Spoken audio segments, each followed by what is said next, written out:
ओम नमो भगवते वासुदेवाय। ओम नमो भगवते वासुदेवाय। ओम नमो भगवते वासुदेवाय। नारायणं नमस्कृत्य नरं चैव नरोत्तमं देवीं सरस्वतीं व्यासं ततो जयमुदीरयेत्। नष्टप्रायेषु अभद्रेषु नित्यं भागवत सेवया भगवती उत्तमश्लोके भक्तिर्भवति नैष्टिकी। ओम अज्ञानतिमिरान्धस्य ज्ञानाञ्जनशलाकया चक्षुरुन्मिलितं येन तस्मै श्रीगुरवे नमः। नमो विष्णुपादाय कृष्णप्रेष्ठाय भूतले श्रीमते भक्तिवेदान्तस्वामिनिति नामिनि। नमस्ते सारस्वते देवे गौरवाणी प्रचारिणि निर्विशेष शून्यवादी पाश्चात्य देशतारिणि। जय श्री कृष्ण चैतन्य प्रभु नित्यानंद श्री अद्वैत गदाधर शिवासादि गौरभक्तवृंद। हरे कृष्ण कृष्ण कृष्ण हरे हरे। हरे Ram Ram Ram Hare Hare. Reading from Srimad Bhagavatam, Canto 8, Chapter 8, Verse 20. Nunam tapo yasya namanyo nirjayo gnanam kvachit sangavarjitam kaschin mahamstasya na kama nirjayah sa ishvara kim parato vyapashrayah. The goddess of fortune, examining the assembly, thought in this way. Someone who has undergone great austerity has not yet conquered anger. Someone possesses knowledge, but he has not conquered material desires. Someone is a very great personality, but he cannot conquer lusty desires. Even a great personality depends on something else. How then can he be the supreme controller? So here, Rama Devi, she is trying to find the right match for her, for herself. So Prabhupada writes elsewhere saying that Swayamvara was an approved way of marriage. But the only thing in the Swayamvara is that the girl would marry husband after approval from father. So she can select a husband, but if the father says no, then she has to give up. She should not go ahead. But if father says yes, then she can go ahead. And generally, Swayamvara is not like, there will be invites sent, but it is not restricted to only those. Anybody can come and challenge. Kshatriya way of marriage, right? So, but the final, even Daksha's daughters, they were all given grandmother. Father doesn't ask. So grandmother asks and the girl saying that whom do you want to marry? And then they express their desire to the grandmother. And then grandmother goes and talks to father, saying that, hey, see this, like this. And of course, she'll present it in a way that, whether it's a suitable match, etc., etc. Anyway. So Ramadevi was trying to find, actually, she was trying to find the supreme controller. Because she wants to marry the supreme controller, because she's the eternal consort of the supreme controller. Now she's examining the assembly and she's seeing someone who has undergone great austerity, but not yet conquered anger. What is the example of this in Shastra? Huh? Durvasa Muni, okay. Yeah, Durvasa. Vishwamitra. Yeah, Vishwamitra does great austerity. And right in the middle of austerity, then he loses he becomes angry. So that's not good. So devotees, especially if devotees have anger, it's not a good quality. Of course, Shastra then says that anger has to be used in Krishna's service. So, like Prabhupada talks about Vajrangaji. So, Hanuman, how Hanuman uses anger in Krishna's service? He burnt up Lanka. But that was not for his own sake. It's very, very important, right? So, generally, we become angry for our own sake, but we don't become angry for Krishna's sake or for the sake of devotees, which is self centeredness. Krishna consciousness means you don't become angry for yourself, but you become angry for the sake of the Lord and his devotees. Okay? But otherwise, not considered high class if one is getting angry. Someone possesses knowledge, but is not conquered material desires. Useless knowledge, isn't it? Hmm. It's useless knowledge if the knowledge is not put into practice. And transcendental knowledge means to understand saying that I'm not this body and not to have material desires, simply put. So if somebody has knowledge but still they have material desires, then again, not high standard, not high class. Someone is a very great personality, but he cannot conquer lusty desires. Who is the example of this? Very great personality, not able to conquer lusty desires. Ravana. Ravana. Okay, yeah, okay. Sharaman. Huh? Sharamani. Mani. Who? Saurabh. So, Saubari Muni. Sobri Mani. Saubari Muni. Okay, Saubari Muni. Yeah. Indra. Indra. Indra. Yeah. Indra. Ajamila. Jamila was not so much of a great personality. He was an ordinary person. We're talking about great personalities who recognize great. And then in modern days, we have everybody. Every so-called, it might be hard there, you can sit this way. Hare Krishna Prabhuji, Vishwamitra? Vishwamitra, yeah, okay, yeah. Yeah, just connected to Menaka, but generally he was not like a lusty person. But yeah, just one incident. So even a great personality depends on something else. How can he be the supreme controller? So, so this is Rama Devi's thought process. So she's trying to find the supreme controller, and she's saying that a supreme controller cannot have these qualities. Everyone may be accepted as an Ishvara or controller, but still such controllers are controlled by others. For example, one may have undergone severe austerities, but still be under the control of anger. So Prabhupada is giving the connection between controller and the statements which have been made, saying, so someone is being controlled by anger, someone is being controlled by lusty desires, someone is being controlled by other kinds of desires. So they cannot be the supreme controller. By a scrutinizing analysis, we find that everyone is controlled by something else. No one, therefore, can be the true controller, but the Supreme Personality of Godhead, Krishna. And Krishna is inconceivable. Krishna's self-control is inconceivable. We can't understand Krishna's self-control. Like once Krishna, gopis wanted to cross the Yamuna because Durvasa Muni was on the other side. And Durvasa Muni, in one sense, is considered as Guru of Krishna. I don't know how exactly, but so then gopis are telling Krishna, saying that hey, we have to go to serve your Guru. He's on the other side. So, but then there's Yamuna. How do we cross? There's no boat. And Krishna tells gopis, saying that if you say something very truthful, then Yamuna will give way. So, what truthful should we say? So he says, go to Yamuna and tell Krishna is Parama Brahmachari. So gopis start laughing. You're Brahmachari. Most of your time you're with us. How can you be Brahmachari? Krishna said, it's okay, go. Tell. If it is false, then Yamuna will not give way. So then they go and tell, oh, Krishna is a supreme Brahmachari. Then Yamuna gives way. And then they're surprised. They can't understand. So Krishna, whatever Krishna does is not for his sense gratification. Whatever Krishna does is for giving happiness to devotees. So if he accepts the service of gopis, then it is just to give them happiness because they are his topmost devotees. But from our perspective, from our viewpoint, because we are steeped in material desires, lusty desires, when we look at Krishna's dealings with gopis, we might think of it as lusty. In fact, I keep telling this, unless we become extremely pure, we cannot enter into Madhurya Rasa. Madhurya Rasa is just like, it can really bewilder us. Like one can even lose trust on Krishna. Madhurya Rasa is very difficult.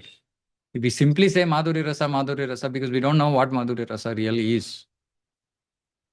And yeah, today we understand to some extent, okay, Parakiya, Swakiya, we understand some surface level information. And that surface level information might seem, yes, okay. Because we don't know the details. When we get into the details, it's inconceivable. We can't understand, we can't accept.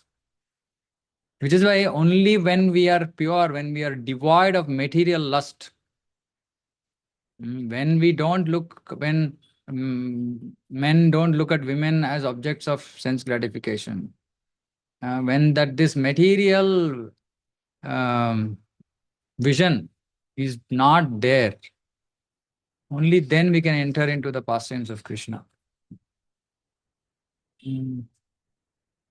So it's very, very difficult. It's very high class, high class. It's not low class, it's the highest class. And so Prabhupada says, saying that whatever is highest in the spiritual world, because it's pervertedly reflected in the material world, it seems the lowest. So what seems to be the lowest Parakiya Bhava in material world is the topmost, purest form of love for Krishna. It takes us years of sadhana to get there. But we have to get there. And which is why these topics are not supposed to be discussed in public, because it is one thing that absolutely requires qualification for hearers and speaker both. Because even speakers might be affected by lusty desires. So though maybe they might accept mota mota at a high level, but still heart is not fully clean. They might speak something which is not tattva. Sometimes we hear, like devotees sitting on Vyasasana and speaking very lightly about Krishna, like material joke. So it's very difficult. Talking about Krishna is very, very difficult unless we are completely steeped in consciousness, clear understanding of Krishna, which can happen only by reading Prabhupada's books. No other way.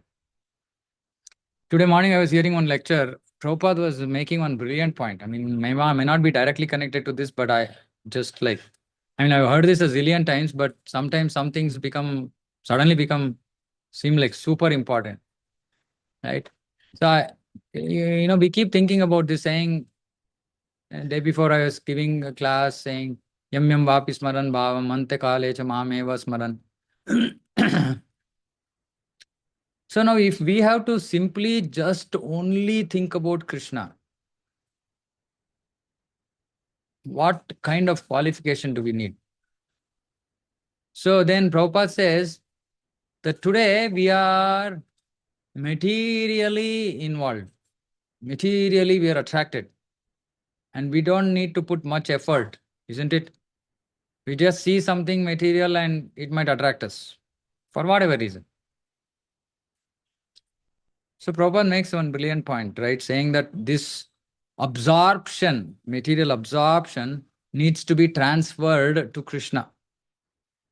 Meaning instead of material absorption, now we have to develop absorption in Krishna. Instead of material attraction to getting attracted to material things, we have to develop intense attraction to Krishna. And he was saying, how is it possible? So the way he was explaining was very amazing. So he was saying, as we consume more and more material literature, material things of this material world, maybe then it was only literature.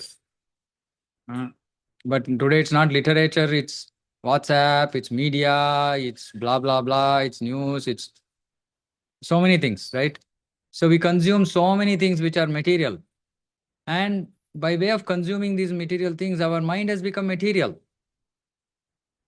Now, if we have to convert this mind which is material to spiritual, then what will be required? We will require that whatever garbage that is going into our heads be replaced by spiritual literature. And we have to consume so much spiritual literature that it becomes like we become soaked, overly soaked, with spiritual consciousness. So those devotees who don't have time to read and hear about Krishna cannot develop this absorption. Cannot.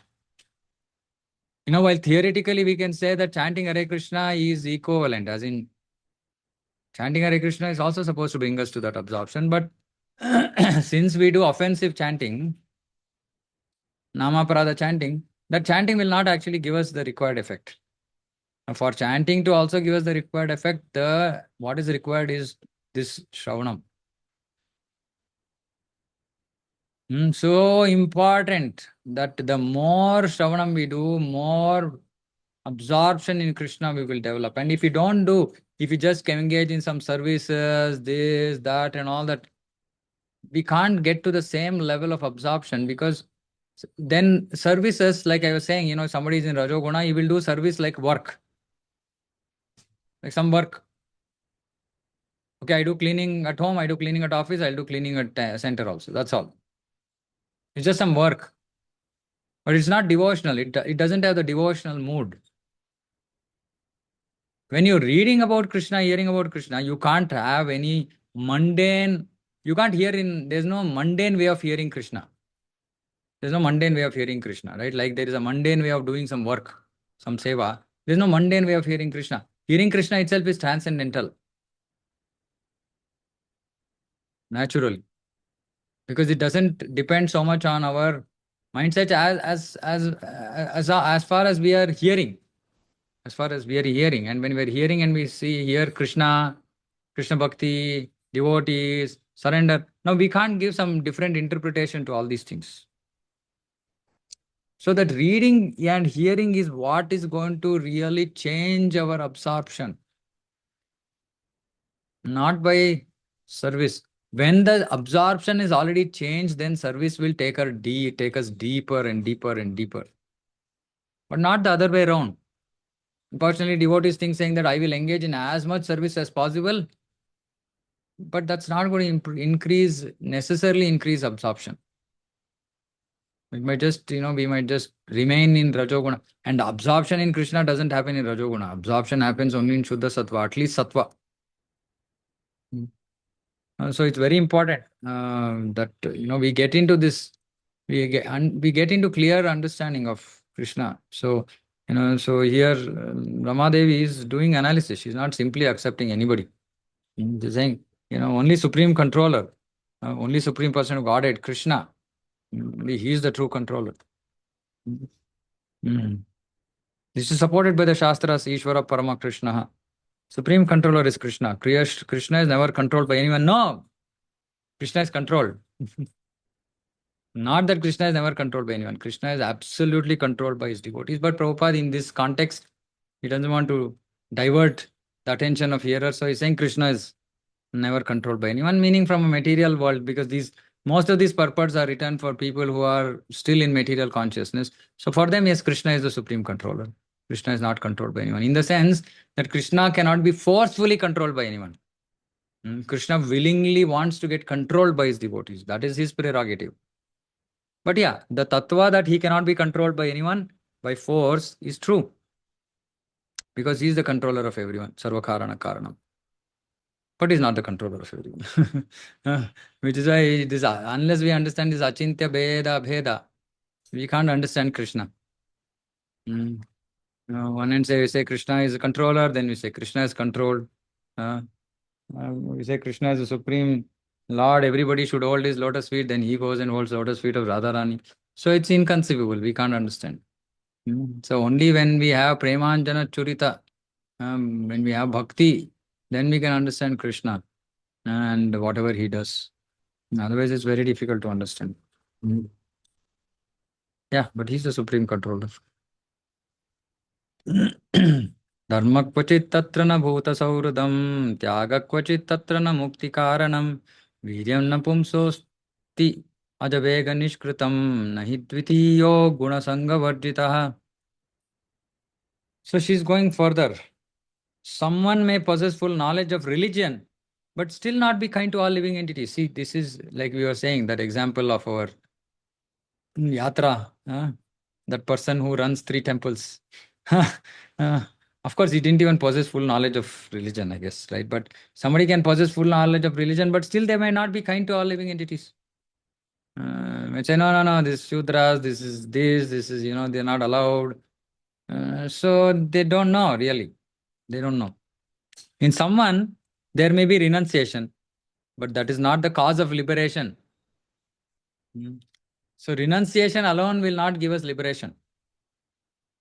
Because the perfection of Jnana marg, which is liberation, also is achieved when there is a tinge of bhakti. If there is no tinge of bhakti, then just Jnana marg will not give one liberation. So just renunciation will not give liberation. Someone may possess great power, yet be unable to check the power of eternal time, which is true.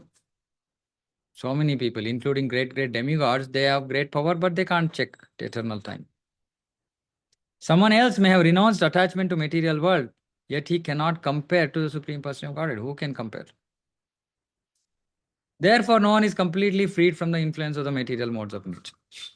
Nobody is completely free. Purport. The statement dharma kvachit tatra na bhuta sauradam is very important in this verse. We actually see that there are many Hindus, Muslims, Christians, Buddhists, and religionists of other cults who adhere to their religious principles very nicely, but are not equal to all living entities. Indeed, although they profess to be very religious, they kill poor animals. So, Prabhupada used to be very heavy on this slaughterhouses.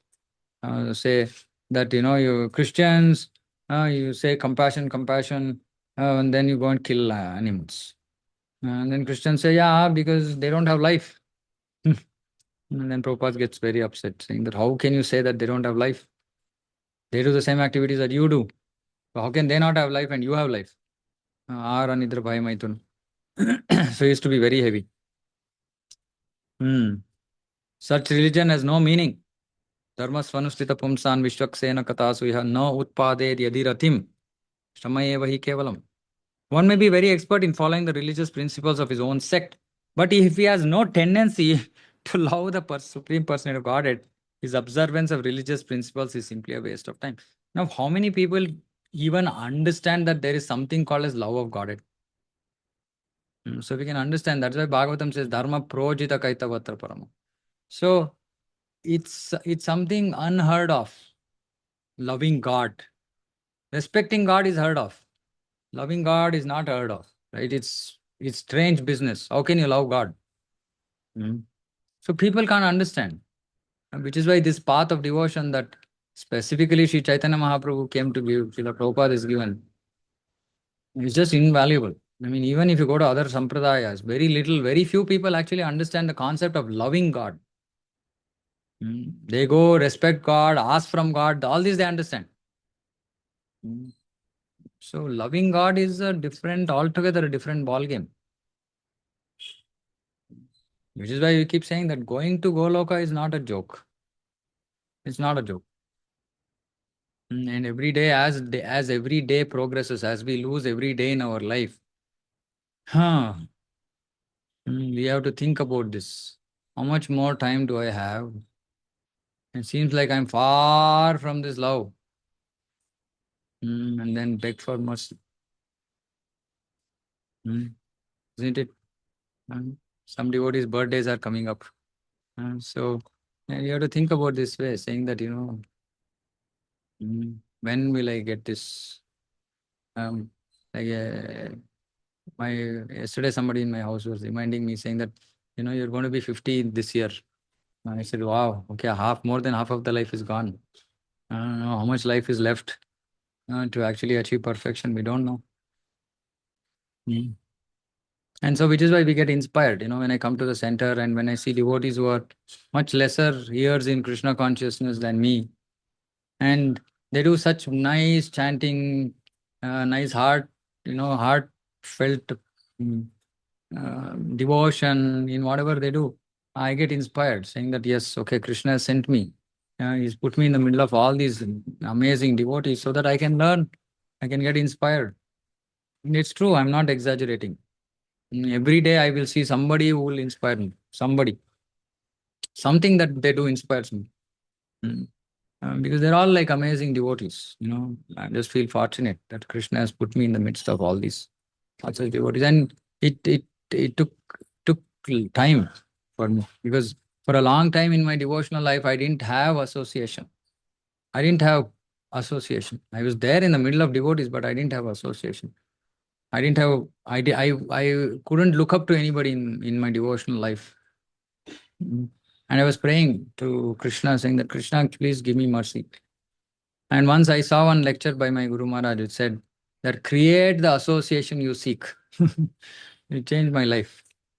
So Maharaj was saying, you create the association you're seeking. So which means that you go and preach the same mood that you want, and then there will be other devotees who will manifest around you who will have the same mood. Hmm. So those who don't have quality association, sometimes people keep saying we don't have quality association. And you can create that association.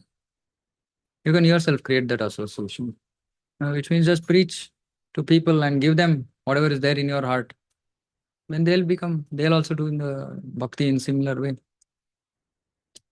And this is called like-minded devotion. Like-minded devotees means devotees who all have same values, who have the same goals, who, yeah, so who want to follow same standards. All this is called like-minded devotion, like-minded devotees. Hmm. Yeah, so love of Godhead is not something very ordinary, very common. One must develop a sense of loving Vasudeva. Again, Prabhupada is saying, again, one must develop a sense. So when I read this first time, I said, how do we develop love for somebody? Prabhupada elsewhere writes saying that learn to love Krishna. So, can we learn to love a person? We just love a person or we don't love a person. How can we learn to love? Yeah, because that love that we think is natural to us is kama. It's not prema. And prema happens only in knowledge. That's the difference between kama and prema. Kama is blind. Prema is not blind. Mm. Prema, it happens on the basis of knowledge. Knowing a person, knowing his qualities, knowing, like Rukmini, she wanted to marry Krishna, but not blindly. Not because she saw his photo on WhatsApp, on Instagram, right? Because she heard about him. She liked what she heard about that person, and she wanted to marry him. So it is based on knowledge that one develops prema. So which is why if you have to develop prema for Krishna, we have to know about Krishna. Hmm. We have to hear about Krishna. And then, something will attract us. Something. See, Krishna has so many things that can attract us. And not everything attracts everybody. But something about Krishna might attract us. And then we are on our way. And we make progress, progress, progress. Then we come to the stage of loving Krishna. The sign of a devotee is that he's a friend to everyone. See, it's a sign of a devotee. Now, which is why I keep saying, some devotees come to the center, go. We don't even bother to talk. We are in our own world. That means that we don't have kindness towards everyone. Which means it's not a sign of a devotee. What does this mean? And what is he? And that person is self-centered. That person who doesn't want to help others is self-centered. He's worried about himself. But a person who wants to help others, he will be looking out for opportunities. Oh, see, here there's a new soul. How can I help this soul? Come dear, make the soul dear to Krishna. So till then, we are just engaged in self-centered devotion, meaning we're just doing devotion for our own sake. It's okay, it's not bad, but it's not the topmost platform. Topmost platform is what Prabhupada is saying here, that one has to be a friend to everyone. Surudam, I've explained this. Bhoktaram Megna Tapasam Sarvalokamaheshwaram Surudam Sarvabhutanam. Right? Surudam means well-wisher. Mitra means friend. Sakha is the topmost. Mitra, Bandhu, these are all casual relations. Surat is serious relation. Sakha is even more intense devotion, intense friendship, right? So, a devotee will never allow a poor animal to be killed in the name of religion. Yeah, we were having this discussion about relatives killing animals. And I said it's the same thing, it's not different. You kill animal or you allow somebody to kill animal, it is the same. So we can't allow that. This is the difference between a superficially religious person and a devotee of the Supreme Lord. We find that there have been many great heroes in history, but they could not escape from the cruel hands of death. Now, Prabhupada goes on to another tangent.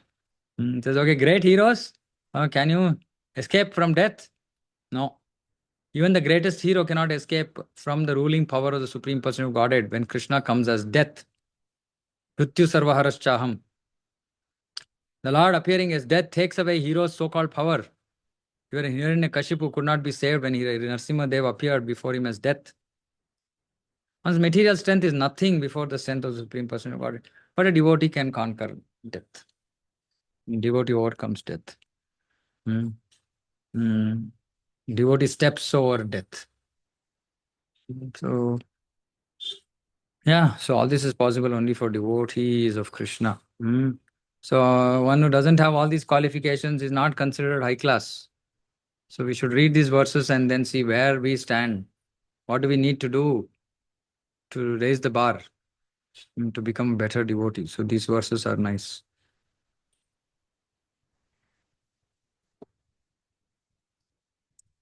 क्वचिच्चिदायुर्न हि शीलमङ्गलं क्वचित्तदप्यस्ति न वेद्यमायुषः यत्रोभयं कुत्र च सोऽप्यमङ्गलः सुमङ्गलः कश्चन काङ्क्षते हि माम्. Someone may have longevity, long life, but not have auspiciousness or good behavior. See, all these are important qualities. Someone may have both auspiciousness and good behavior, but this duration of life is not fixed. Although such demigods as Lord Shiva have eternal life, they have inauspicious habits like living in crematoriums. Of course, Rama Devi is looking at her from her perspective. And even if others are well qualified in all respects, they're not devotees of the Supreme Lord. So ultimately, one has to be a devotee of the Supreme Lord, irrespective of what qualities he or she has or not. But when one becomes a real devotee of Krishna, then he develops all good qualities. Yasyasti bhaktir bhagavat takinchana sarvair gunaes tatra samasute sura. Sarvair, everything. Not that he has one good quality and many other bad qualities. No. Sarvair gune. So only devotee is a qualified person. Real devotee. Pure devotee. He is the real qualified person. He has all required qualifications.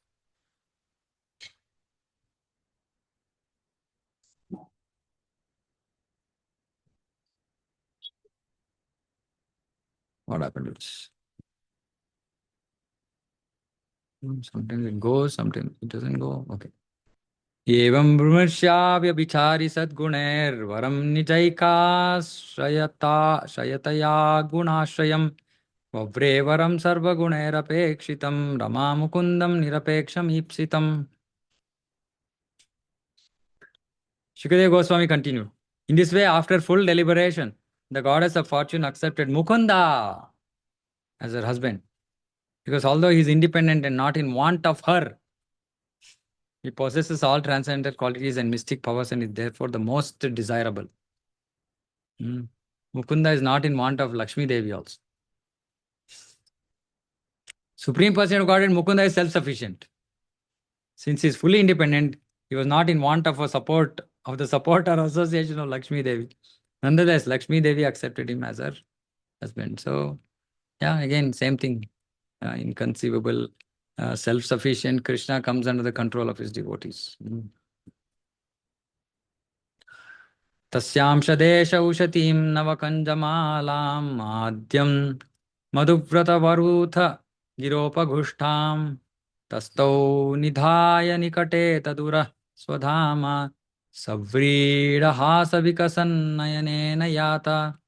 Approaching the Supreme Lord, the goddess of fortune placed upon his shoulders the garland of newly grown lotus flowers, which was surrounded by humming bees searching for honey. Then, expecting to get a place on the bosom of the Lord, she remained standing by his side, her face smiling in shyness. And this, again, I keep saying this, this shyness is out of the door. Modern generation doesn't know what is shyness. And we have our small devotees in the center, and many of them feel shy talking to me. So then I said, this is nice. Don't push them. Don't push them to give up their shyness. It's good to retain these qualities. This is required in our society. And previously, it was very natural that, women never used to talk to unknown men. Even known men only if absolutely required. And same thing with men. It's not that men will just simply talk to anybody and everybody. But yeah, then we say, okay, we are doing devotion, then, we have to talk to others. Yes, but only as much as is required. Only as much as is required. We don't have to do more than what is required. And of course, Some cases there'll be little more required, sometimes less required, etc. But that should be proper judgment as we made. It has to be on proper judgment that we decide how much we speak with whom. Yeah. So shyness is important. Shyness is important characteristic, and um, shyness prevents. Like sometimes, uh, some, sometimes Matajis, they ask me saying that you prevent us from dancing. Why? So now I'm going to ask one more question to all those Matajis who ask me that question. Don't you feel shy? I will ask. Don't you feel shy because there are so many men? Don't you feel shy to dance in front of men? Then I know what answer they'll give. They'll give, we are dancing for Krishna. Said, yes, you're dancing for Krishna, but you're not dancing alone. You're not dancing in the privacy of your house. You're dancing in front of public. Okay, then I will do one thing. Then you please come on the road. We'll do kirtan and you'll be the only person dancing. And there'll be Krishna in front of you. Are you okay doing it? So we have to understand it's nature. It's women nature to be shy. It's nature. Unfortunately, because we've lost it now doesn't mean that it's not a good quality. Yeah, like even men. I mean, there are so many good qualities that men of today don't have. That doesn't mean that we don't try to develop those qualities. We should try to develop those qualities. Similarly, this is one of the most important, chastity and shyness. Is the most important qualities, right? And it is important. And why Prabhupada allowed to women to dance in public in Western countries? Because they don't understand all these things. And Krishna Prabhupada wanted to just give them Krishna consciousness. However, just imagine, he even allowed Matajis to stay in temple. We can't imagine doing that today, right? But he did some very strange things because he's founder Acharya. He knows what he is doing. We can't just imitate his footsteps. He even taught those Matajis how to wear sari, right? So he allowed certain things, but that was just because it was initial days of Krishna consciousness, and spreading Krishna consciousness was more important than protecting culture of Krishna consciousness. But subsequently, when Prabhupada came to India, he was super strict. He was very strict. And even later also. Later, when devotees, after sufficient devotees were initiated, etc., Prabhupada slowly started raising standards. And he even told his Western devotees, saying, you come to India, I will send you to my god brothers who will train you. Because he thought that, his disciples, they'll say, Swamiji, Prabhupada, is so kind. He will not. Say, no, come. I will send you to others. So you will know what standards are. Because if I tell you, you will not hear like that. So anyway, some of things are, these things are very important characteristics, human characteristics. And we can't give this answer saying that, we are transcending all this. Then we should transcend eating food also, isn't it? If we want to transcend male and female distinction, then we should transcend thinking that we are the body also. Then don't eat food. Possible? Not possible. And then why there is culture of wearing certain types of clothes, etc. I mean, even all of us, right? When somebody comes wearing shorts to the temple, whether it's a male or a female, we feel awkward. What is this? The temple. Why is this person wearing shorts? So there's already some aspect of culture in us which we detest. We don't like if certain things are done in a certain way. So these are also part of that culture, which is why Prabhupada said 50% of my business is done. 50% is establishing Varnashrama. And the one most important part of establishing Varnashrama is protecting culture. Culture. Varnashrama was not for actually, not so much to, of course, I mean, it will also give people an understanding of how vritti can be done in a um, in a way which is not ugra all the time, right? In more sattvic ways, one can earn livelihood, can live peacefully, happily. But at the same time, these Varnava Ashrama communities were also supposed to set the standards for culture. It's like this, when somebody comes to our center and they should experience devotion and they should go back feeling, wow, this was good. I want to come back again. That's what Prabhupada said, that temples are oasis in the desert of this material world. Oasis means where there's water, right? So, like Prabhupada said, they should come and fill their hearts with devotion and happiness when they come to the temple. Now, this is an environment.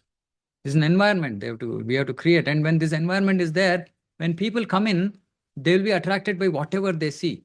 If suppose in this devotional environment, you show them how, what is Indian culture or Vedic culture, then they might feel, okay, this is all one package.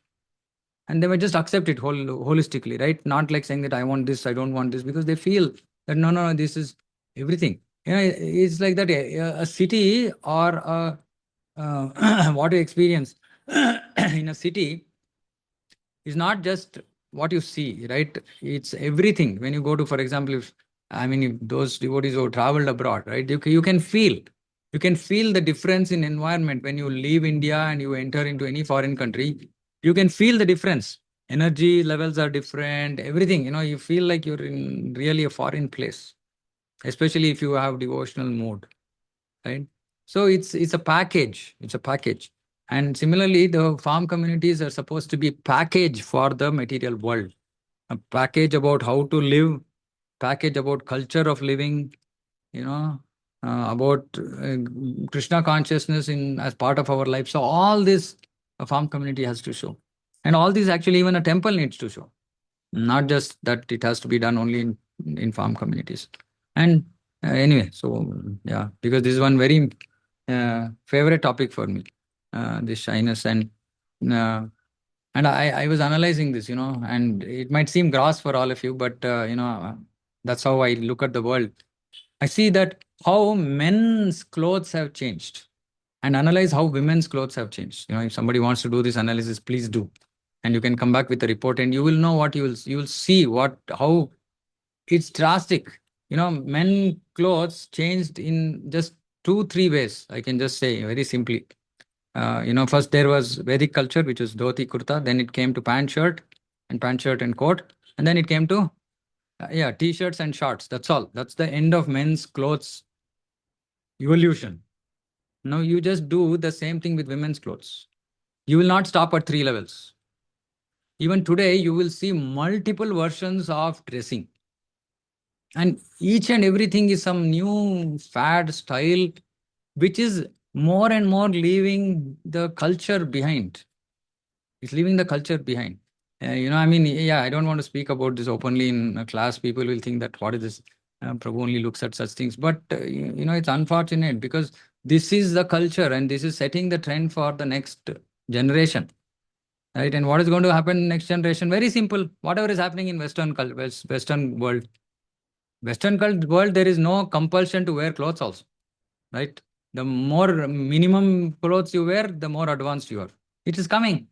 It is coming. It will come to India also. And we as devotees, we need to protect this. We need to protect our culture. Otherwise, who is going to protect? And just imagine, at least I can speak for Prabhus. Just imagine as as the culture around us gets worsen and worsen and worsen, and how can we be in the midst of, and women everywhere. And suppose say, their way of life, their way of dressing, everything changes so drastically. How can devotees survive? And see, for people who are born in Western countries, they were born seeing this kind of culture. So in some sense, it's okay. But for Indians, it will be a rude shock. Indian devotees will not be able to digest this at all, right? So it's going to be very difficult. So protecting that culture is absolutely very, very important part of our job, right? So I request all parents to please help the way your children dress. Try to make it as close to Indian as possible. The pant and shirt has become normal. Now that's old fashioned now, right? I want to say one thing which I really dislike is this tights business, right? It's absolutely uncultured.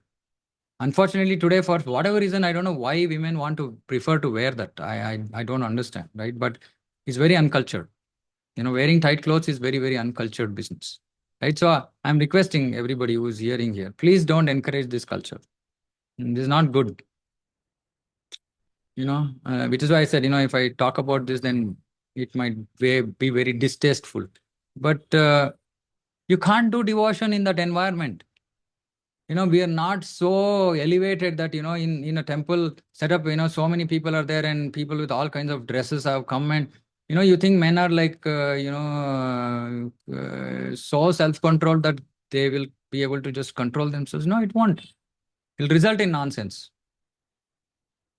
So anyway, so it's important. These aspects are important. So, and I sincerely request all, especially parents and Matajis, to please think about your dressing. Let it be as high class as possible. And don't do anything for the sake of convenience. Don't dress for convenience. Dress for culture. Dress for protecting culture. Because we all have a responsibility on our shoulders. We are not just here just chant Hare Krishna. And people will see, saying that what is this? These people are chanting and they look like very similar to how people go to malls and that's how they dress, and they're also dressed similar. It's all nice. But when people come and see, all Matajis are in sari and they're, covered their heads and this and that and all that, and wow, it's so nice, Can people even be like this in today's world? That will impact them. That will impact. Anyway, so I can go on and on. This is my favorite topic, but I'll stop here. Okay. So if there are any comments, yeah, I have a helmet. I put on a helmet so you can. Uh, Hare Krishna, Prabhu. yeah. Prabhu, Yeah, when I you have my say helmet on, no, Sumanta no, Mate. no, Prabhu, because I agree with you. I've gone through this in life. I've seen my mother, I've seen myself, I've seen my daughters, I see my grandchildren. I see the difference in both my sons bringing up the children and their lifestyle. So this is nothing new to me, Prabhu. Like Thank I'm you. going through it. So Oh, I support.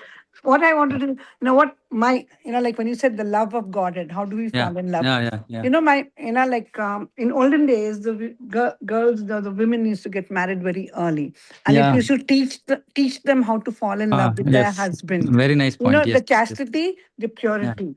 Yeah. Because like my mother got married very early, Yeah. and I'm on an open platform. I and my Prabhu, like 50 years down the lane, also we fight like dogs and cats. Not that my parents don't fight; they do. Yeah.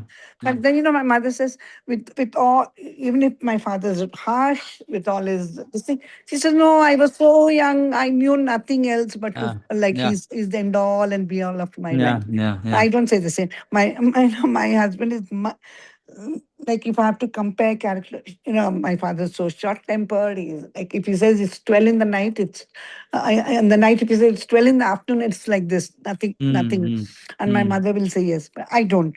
So and trouble like I can like the reason is they fell in love because they were married Yeah. at a tender age. Yeah.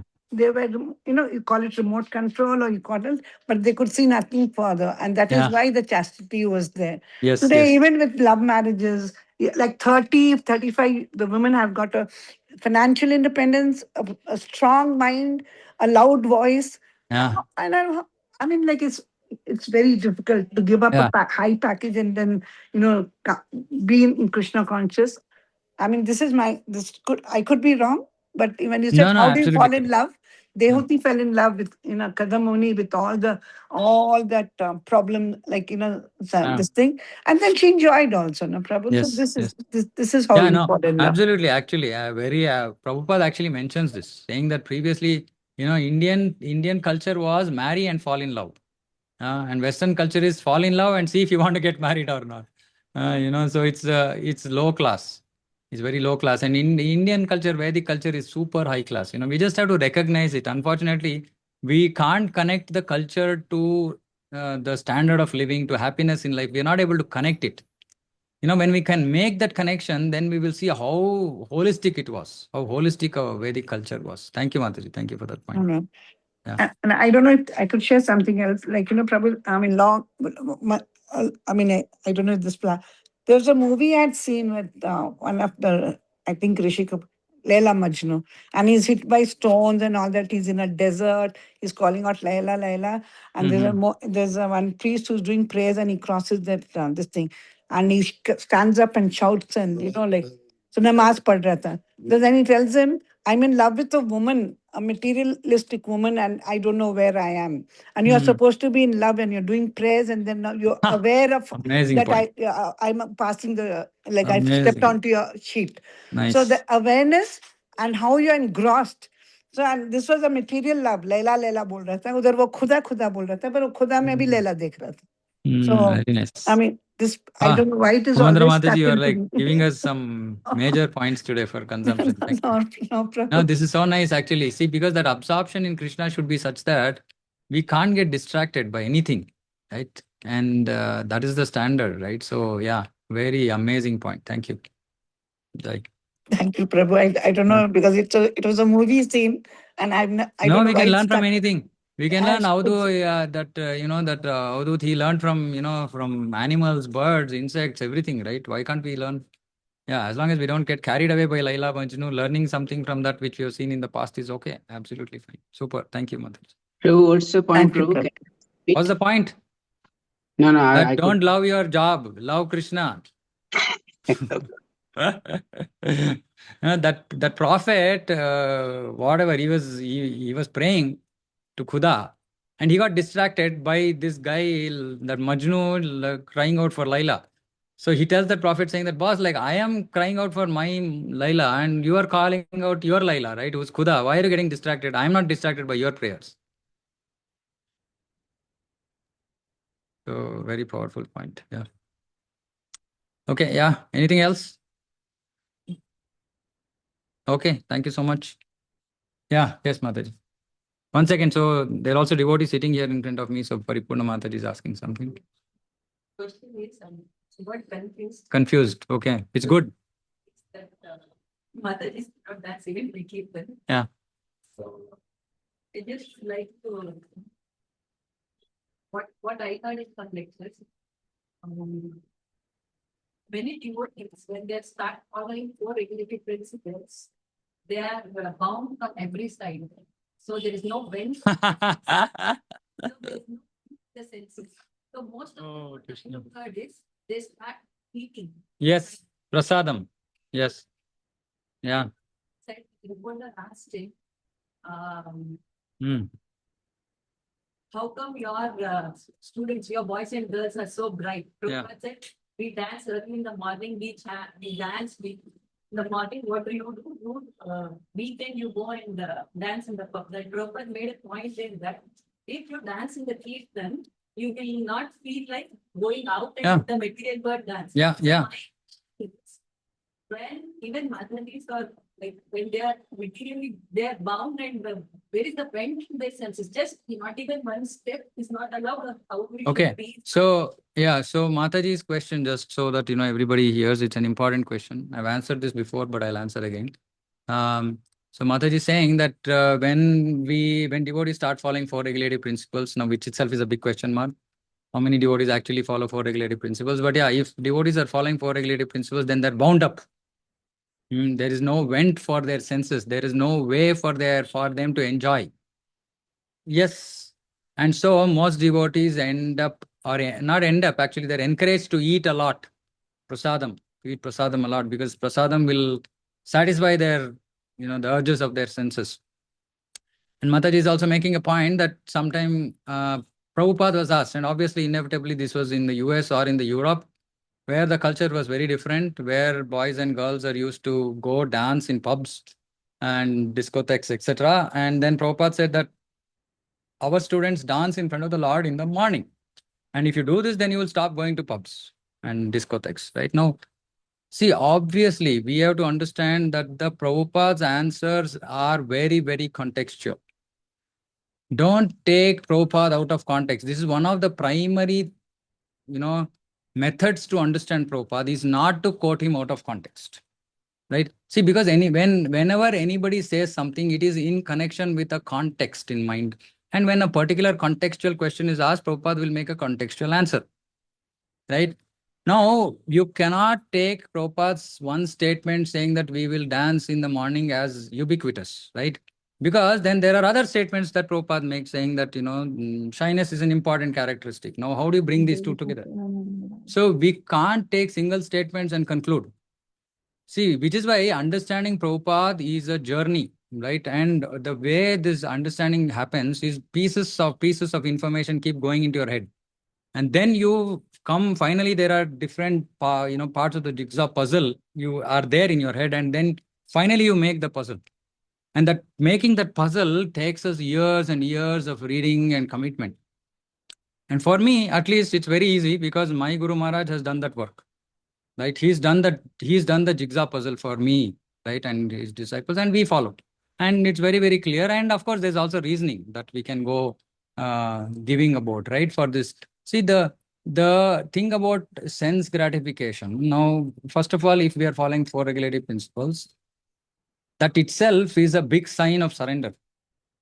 Okay. Now, if we are doing it forcibly, it will not hold for long. If somebody is following four regulative principles out of force, it won't last for long. Right? Now, that means that the need to vent your senses or need some way for my senses to give happiness to my senses, that is the wrong direction to seek happiness for the senses, right? Because Krishna says, Vishaya vinivartante niraharasya dehina. So if you want to experience, give happiness to your senses, engage in activities of devotion in a way that pleases Krishna and Guru. And that naturally is going to give you happiness to your senses, then the senses will not want anything else. Don't try to, extract happiness out of devotional activities. It is not pure devotion. And this is our biggest problem in ISKCON. We use this word called dovetailing. You know what this dovetailing means? Dovetailing means like I like to play guitar, so I play guitar for Krishna. Now, one of the things about love, I keep saying this, is to know what the person whom we love wants. So if we have to know if Krishna likes or wants me to play a guitar. If it's not, if it's my sense gratification, and I am just using it in Krishna consciousness because that way I will feel attached, connected to Krishna consciousness. It's a very low platform of devotion, right? And as we move, a higher platform of devotion is, okay, I'm going to give up my guitar to Kartal. I love music. Okay, still fine. I will give up my guitar to a Kartal or a Bridanga. Then eventually, as I get purified, because I'm falling in line, right, as I expected my acharyas, then I will do things for the pleasure of Krishna. And when I do for the pleasure of Krishna, I will experience happiness. Then I won't want anything else to substitute my happiness. But so one of the things, Prabhupada has said, and I am not quoting this, Prabhupada has said, this is this common practice about men, specifically in temples, running around, in circles. We've seen like many places we see like dancing, then they're running around in circle and running around in circle. So let me ask a question. Prabhupada is here. When you're doing Tulsi Aarti, what is the point of we turn? Actually, many devotees don't understand why we turn. It's not that we are putting some pradakshina in front of Prabhupada. No, we are turning so that we don't show our back to Prabhupada. Now, when you're dancing, when you're doing pradakshina, you're so conscious about Prabhupada. When you're dancing, are you conscious about Prabhupada? You don't even know where Prabhupada is. You don't even know where the Lord is. You are in your own world of dancing, right? And I see devotees that Prabhupada actually made this point. You want to go in circles in front of the Lord? Turn when you come in front of the Lord. Offer pranam. Then again you turn back and go. You can do this, do circle dancing. But who is wanting to hear all this? Who wants to follow all this? Why? Because it's obstructing your sense gratification. Because it's not, you're breaking your fun by running around, by having to turn towards the deity or offering pranam. Because nobody wants to do this. So what I do, simply I don't get into the circle business at all. I just always face the Lord when I'm standing and I'm dancing. I'm doing everything consciously saying, Krishna, I'm doing this for you. Whether I'm doing it good, bad, ugly, it doesn't matter. I'm doing it for you. And I'm not doing for anybody else. I don't want to become part of a circle because everybody is pulling me into that circle. See, we have to be conscious. That is why Krishna consciousness means conscious about Krishna all the time. If you're not conscious about Krishna, we are dancing for our own sense gratification. It's not pure devotional service. If you're dancing for the pleasure of Krishna, like I said, you transcended the bodily platform. Then there are other signs also which should be visible along with that. Not just dancing transcendental, right? But then there are so many other things by which I am bound up. So devotees just do this because, yeah, like you said, we can't see ourselves, we can't raise ourselves to that standard of devotion, right? So then it's okay, but there has to be a way, some handholding has to happen to raise them to a higher standard when these lower things can be given up. And still we experience happiness, right? Yeah, anyways, it's difficult subject matter, but always saying that, you see, even tunes, for example, we can sing whatever tunes. Our Mangalarti has only one tune. Right? Why? Because Prabhupada wanted this tune. There is a Mangalarti tune. No, nobody knows this. Or even if they know, they don't want to follow. Why we follow? Isn't that we don't we want to sing multiple tunes? No, but we don't want to sing. Because Prabhupada didn't want us to sing. It's so simple. And now why will we feel happy? Because I'm pleasing Prabhupada. That makes me more happy than the happiness that I get by singing some tunes. I feel more happy saying that, okay, I'm strictly following what Prabhupada is saying. That makes me happy. So anyway, so our attempt is to raise the platform of devotion, right? Devotion has to be pure just for the pleasure of Krishna, right? And when everybody can do that, then they can automatically experience their devotion getting elevated. Then nothing will bother them. Nothing will bother them. It's fine. Like sometimes, we can't even, we can't open our mouth to chant Hare Krishna. We won't feel bad because we'll chant internally and we'll be happy in that chanting also. Whatever situation we are put in, we can be happy in Krishna consciousness. So, and please, you should always understand when you're quoting Prabhupada, please see the context. And for most of us, what we should do, we should study Prabhupada's approach to Krishna consciousness when he was in India. So read all quotations, conversations, everything that is happening when Prabhupada is in India. Talking to Indian devotees specifically, so many times he's speaking to Indian devotees, he will raise the bar. Because he used to say, you people know this culture. I don't have to come and teach you this. I went to US, I had to teach them because they had no sense of this culture. So then you please all study, because I'm suggesting everybody. Study Prabhupada's conversations, interviews, etc. that have happened in India, in Indian context, right? And then you will see there is a difference in the way he's answered questions. So finally, even facing the Lord, it's one substance. No, we can do. It should be respectful. See, I'll tell you a simple thing, Mataji. See, when you're dancing up and down, it's not a good scene. Yeah, which is okay. Like, even, see, one of the things when we say Hare Krishna, not all Matajis want to freely lift their hands. No, when they're not freely, they don't feel free to lift their hands, both hands. What about dancing? I mean, I'm saying it's all contradictory, right? Science. Yeah, because there is self-awareness as a lady, and that self-awareness needs to be there, right? And so even if you're dancing, it should be something where you're clear, saying that, okay, yes, this is very respectful.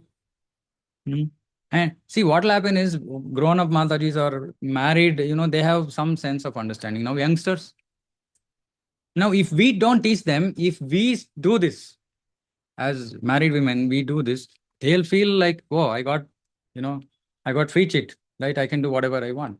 I know devotees who are here, young, Matajis who are here, who started off dancing. I didn't say anything personally. I just made some few comments in classes, and then they saw everybody else, nobody's dancing. And then they felt, oh, maybe it is not right. And now they're still happy in Krishna consciousness today without doing the dancing, which they thought was the only means for their happiness. So it's not difficult.